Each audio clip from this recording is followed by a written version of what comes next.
बिस्मिल्लाहिर्रहमानिर्रहीम। आज से हम शुरू कर रहे हैं सेक्शन 2 सीपीसी, जो कि प्रोवाइड करता है definitions. Section 2 consist of the definitions of different phrases. आज हम करेंगे section 2 sub class 1, which read as code. Code means civil procedure code. Code includes rules, यानी कोड में रूल्स शामिल हैं या कोड मुश्तमिल है। कोड की एक बॉडी है जो सेक्शंस कंटेन करती है और दूसरा रूल्स। इन दोनों को मिलाकर कोड कहेंगे। लफ्ज कोड सिर्फ सेक्शंस पर मुश्तमिल नहीं है, बल्कि इसमें शामिल हैं रूल्स, जैसा कि वो पहले शेड्यूल में, फर्स्ट शेड्यूल में दिए गए हैं, और हाई कोर्ट के बनाए हुए रूल्स। रूल्स कोड का हिस्सा हैं। Rules are the part of the code.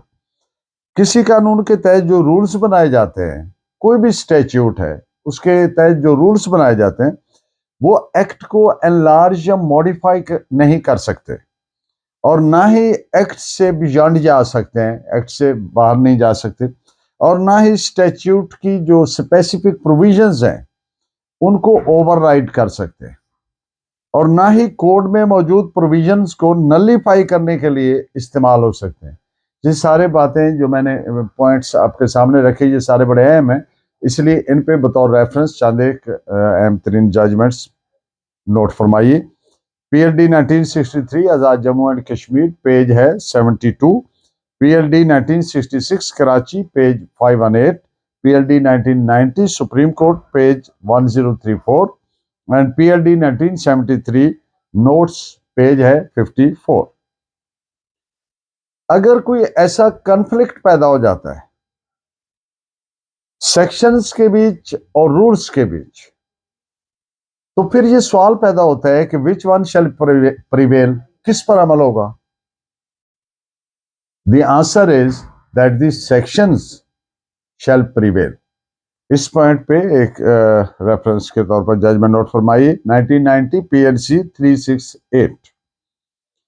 Administration of justice में रूल्स का जो अहमियत है, इंपॉर्टेंस है, मकाम है, वैल्यू है, इस वजह से है कि ये लोगों को हकूक के हसूल में मुआविन मददगार साबित होते हैं, और इनका मकसद हसूल इंसाफ में लोगों के जो राइट्स हैं उनको प्रिजर्व करना है, और तमाम टेक्निकलिटीज को अवॉइड करना चाहिए।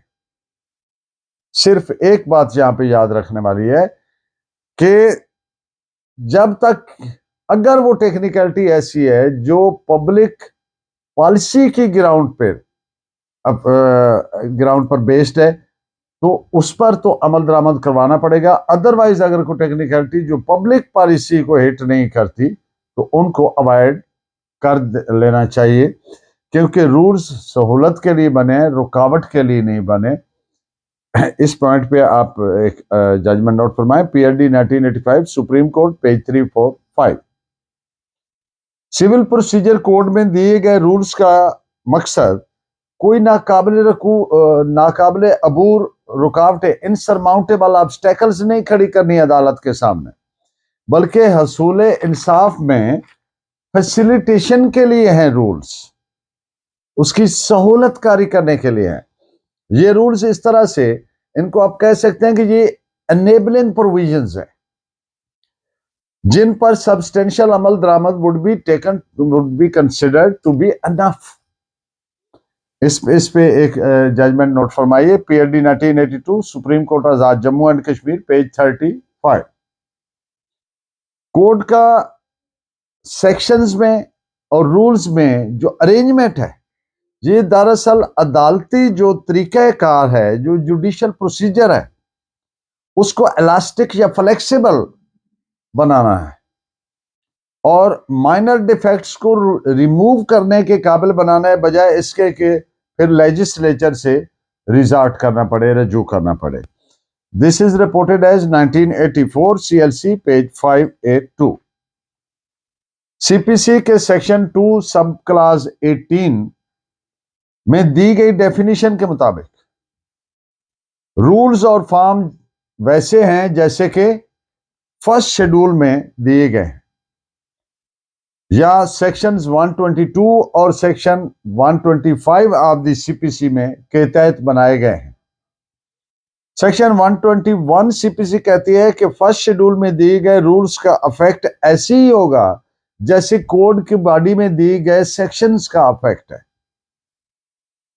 ताकि अनलेस एंड अनटिल कोड के पार्ट 10 में दी गई प्रोविजंस के तहत उन्हें आल्टर या अमेंड ना कर दिया जाए।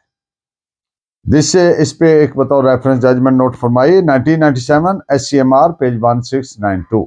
आपका बहुत शुक्रिया। Please keep in touch with me and keep guiding me. Thank you very much. Allah नेगेबान।